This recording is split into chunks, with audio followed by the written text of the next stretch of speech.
Okay, welcome back guys. ठीक है, तो इस वाली वीडियो में हम जानेंगे कि हमारी बॉडी में जो है हाइपर सेंसिटिविटी होती क्या है। ठीक है ना, हाइपर सेंसिटिविटी क्या होती है। तो बेसिकली हमारी बॉडी में जो हाइपर सेंसिटिविटी होती है वो 4 टाइप की होती हैं। कैसे होती हैं? 4 टाइप की होती है। टाइप 1 होती हैं, टाइप 2 होती हैं, टाइप 3 होती हैं और टाइप 4 होती है। ठीक है, तो हम क्या करेंगे, बारी बारी जानेंगे कि जो हमारी हाइपर सेंसिटिविटी होती है वो क्या होती है। एक हम सारी टाइप्स जो है इसमें डिटेल में डिस्कस करेंगे।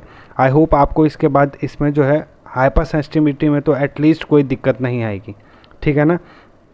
तो आज हम डिस्कस करेंगे हमारा टाइप 1 हाइपर सेंसिटिविटी क्या होता है। तो जो हमारा टाइप 1 हाइपर सेंसिटिविटी होता है, देखो नाम से क्या पता चल रहा है हाइपर सेंसिटिविटी। हाइपर सेंसिटिविटी का मतलब होता है कि बॉडी जो है बेसिकली हाइपरली रिएक्ट कर रही है किसी एक छोटी सी चीज़ के लिए, है ना। आसपास में जैसे हमारी लड़ाई होती है तो क्या हम देखते हैं ना, कोई कोई छोटी सी बातों पे गुस्सा हो जाता है और बड़े हाइपर तरीके से रिएक्ट करने लगता है। ठीक है ना। तो ऐसे ही बॉडी जो है हाइपरली रिएक्ट कर रही है ना। इम्यून रिस्पॉन्स जो है हाइपरली एक्टिवेट हो गया है किसी फॉरेन सब्सटेंस के अगेंस्ट। ठीक है ना। तो जो टाइप 1 हाइपर सेंसिटिविटी होती है हमारी कैसे होती है, it is an immediate type. ठीक है ना, इमीडिएट टाइप होती है ये। एंड इमीडिएट टाइप किसके उसमें होगी, again it is responsive to an foreign particle. और बेसिकली जो हमारे फॉरेन पार्टिकल्स होते हैं ये कौन से होते हैं, एलर्जन हो सकते हैं। ठीक है ना। अब ज़रूरी नहीं कि जो है एलर्जन में हमारे कौन कौन से आते हैं, एलर्जन में आते हैं हमारे पॉलन ग्रेन्स हो सकते हैं। ठीक है ना, कोई पॉलन ग्रेन हो सकता है, कोई ड्रग हो सकता है, बेसिकली हम कोई दवाई खा लें वो हो सकता है। ठीक है ना, कोई हम फूड ले रहे हैं और उस फूड में कोई पर्टिकुलर कंपाउंड हो। ठीक है ना, जैसे कि सपोज हम जो है बेकरी के आइटम्स यूज़ करते हैं तो बेकरी में जो ईस्ट यूज़ होता है, certain peoples are allergic to these kinds of yeast. ठीक है ना, तो हम ईस्ट के लिए भी जो है एलर्जिक हो सकते हैं। मतलब फूड में जो है कोई सा भी जो पोर्शन प्रेजेंट है या कोई कंपाउंड है, ठीक है ना, कोई एमिनो एसिड्स है, उसके अगेंस्ट जो है बॉडी क्या है, एलर्जिक है। ठीक है ना। तो एलर्जन की कैटेगरी में कौन कौन से आ जाएंगे हमारे, पॉलन ग्रेन्स हो सकता है, ड्रग्स हो सकते हैं, फूड्स हो सकते हैं। ठीक है ना, डस्ट पार्टिकल्स हो सकते हैं। ठीक है, आपने देखा होगा बहुत सारे लोगों को जैसे ही वो डस्ट पार्टिकल के कांटेक्ट में आते हैं वो छींकने लग जाते हैं। ठीक है ना, तो ऐसा क्यों हुआ, basically they are allergic to these dust particles. ठीक है ना, एलर्जिक हैं इस डस्ट पार्टिकल्स को।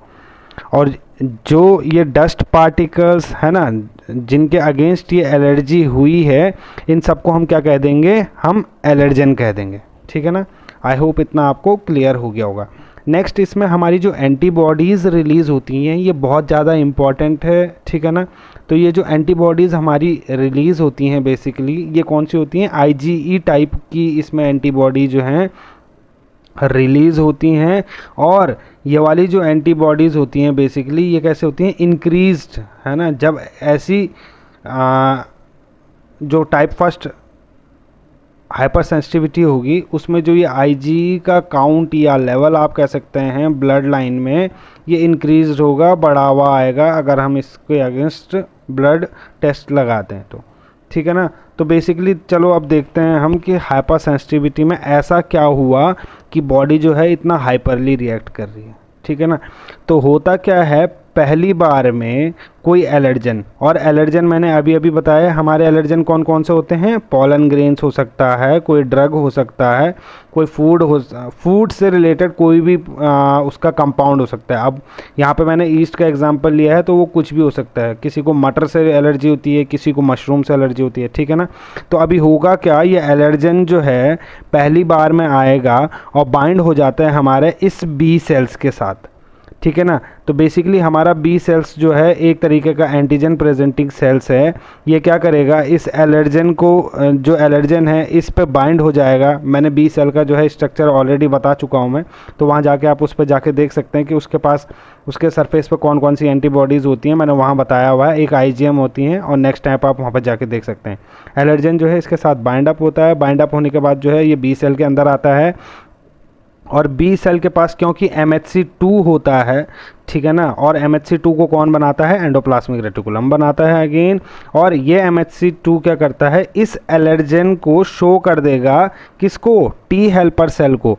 तो टी हेल्पर सेल आएगा यहाँ पे, और टी हेल्पर सेल जो है विद द हेल्प ऑफ, है ना, टी सेल रिसेप्टर, इस TCR का मतलब यहाँ पे है टी सेल रिसेप्टर।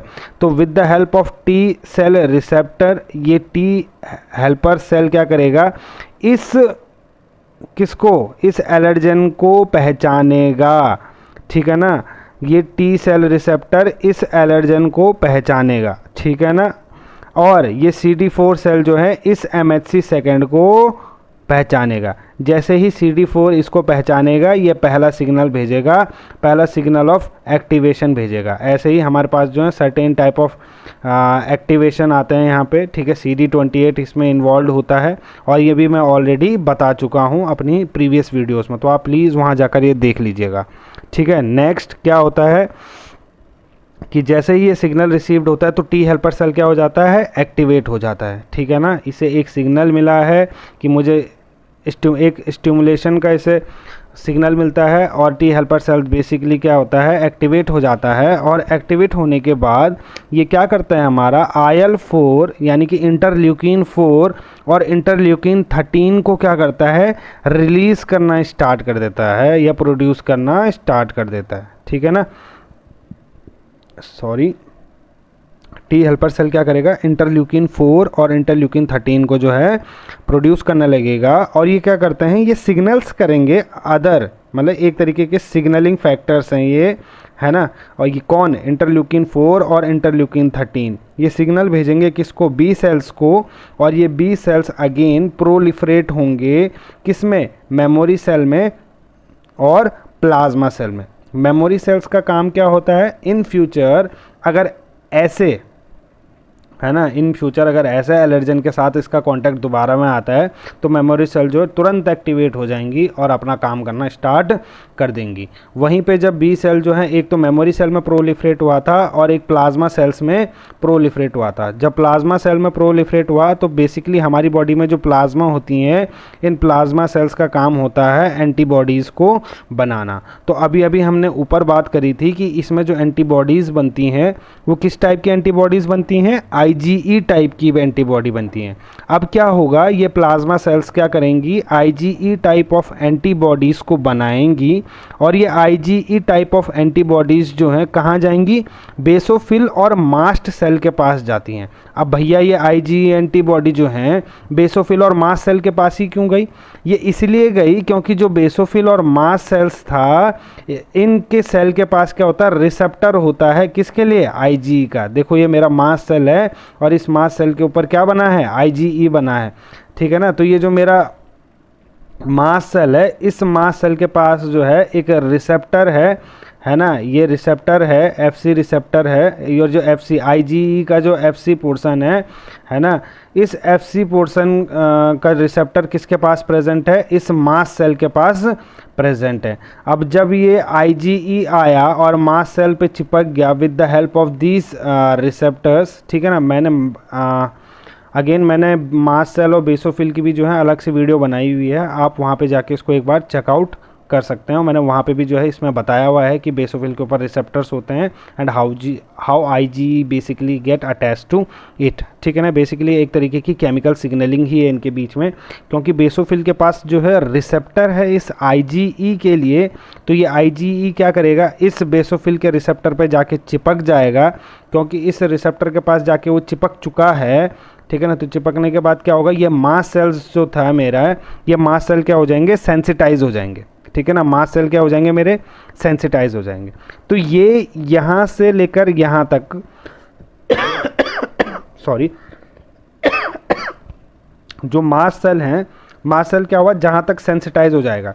तो पहली बार में जब मेरा कोई एलर्जन आता है, ठीक है ना, पहली बार में जब कोई एलर्जन आता है तो क्या होगा, हमारा पहली बार में क्या होगा, ये मास्ट सेल क्या हो जाएगा, सेंसिटाइज हो जाएगा, ठीक है ना। मास्ट सेल जब सेंसिटाइज हो चुका था पहली बार में, अब क्या हुआ, जब दूसरी बार वो एलर्जन आएगा, मतलब ये एलर्जन जो यहाँ पे था, ये एलर्जन जो पहली बार में आया था, उसने तो पहली बार में क्या किया, मास्ट सेल को सेंसिटाइज करा।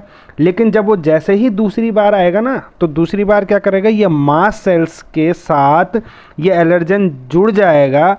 ठीक है, क्रॉस लिंक बना लेगा एक, और जैसे ही ये क्रॉस लिंक बना लेगा ये मास्ट सेल मेरा क्या होने लगेगा, डी ग्रैनुलेट। डी ग्रैनुलेट का मतलब क्या होता है कि बेसिकली ये जो मास्ट सेल्स होते हैं ये छोटे छोटे ग्रैन्यूल्स अपने साथ लेके चलते हैं, ठीक है ना। अब डी ग्रैनुलेशन का मतलब क्या हुआ कि ग्रैन्यूल्स जो हैं बाहर आने लगे हैं, तो ये ग्रैन्यूल्स जो हैं इस मास्ट सेल से बाहर आने लगते हैं, ठीक है ना। और बेसिकली ये जो ग्रैन्यूल्स बाहर आए हैं ये क्या करते हैं, साइटोएमीन्स रिलीज करना स्टार्ट कर देते हैं। क्या रिलीज करना स्टार्ट कर देंगे, साइटोएमीन्स को रिलीज करना स्टार्ट कर देंगे। ये साइटोएमीन्स जैसे ही रिलीज होंगे तो जहाँ ये क्या करेंगे, बॉडी पार्ट्स में जो है एलर्जिक रिएक्शन करना स्टार्ट कर देंगे, ठीक है गाइस। क्या हो जाएगा, दूसरी बार में जब मेरा एलर्जन आएगा ये एक क्रॉस लिंक बना देगा इन एंटीबॉडीज़ के साथ जो मेरी आईजी टाइप की थी। मास्ट सेल मेरा डी ग्रैनुलेट होने लगेगा, डी ग्रैनुलेट के बाद ये ग्रैनुल्स जो हैं बाहर आएंगे, ये साइटोएमीन्स रिलीज़ करेंगे और बॉडी पार्ट्स को इफ़ेक्ट करेंगे और वहाँ पे जो है एलर्जिक रिएक्शंस क्या करेंगे, पैदा करने लग जाएंगे। तो बेसिकली ये क्या क्या रिलीज़ करते हैं हम देखते हैं। ये प्रोस्टाग्लैंडिन्स को रिलीज़ करते हैं और प्रोस्टाग्लैंडिन्स हमारी क्या काम करती हैं, वैसोडायलेशन का काम करती हैं, ठीक है ना। दूसरा ये हमारा रिलीज़ करता है ल्यूकोट्राइन्स, ठीक है। और again it also releases protease, ये प्रोटीएस को भी रिलीज़ करता है और प्रोटीएस क्या करता है, it increases the mucus secretion in the bronchioles, ठीक है ना। प्रोटीएस क्या करता है, ये म्यूकस सिक्रीशन को इंक्रीज़ कर देता है ब्रोंक्यूल्स में।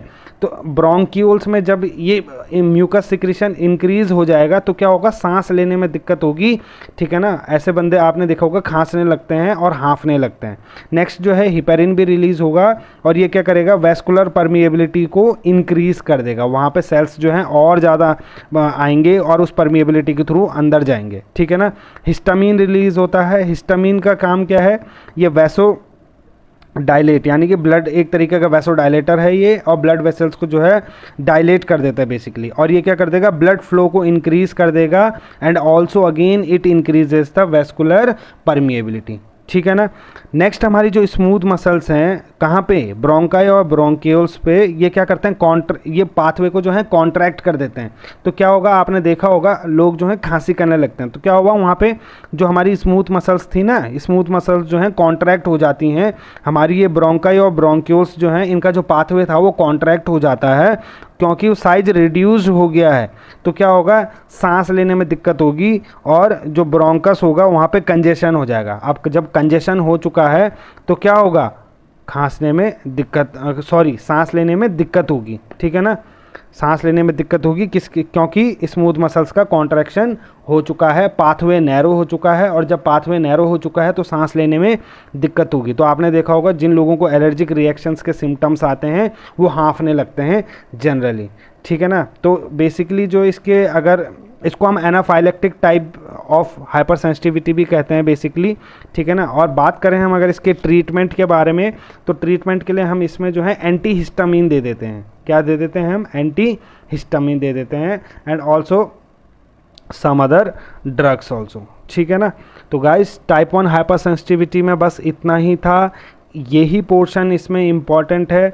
और अगर आपको इस पार्ट में कुछ समझ नहीं आया तो आप मुझे कमेंट बॉक्स में जाके बता सकते हैं। Okay guys, thank you, take care.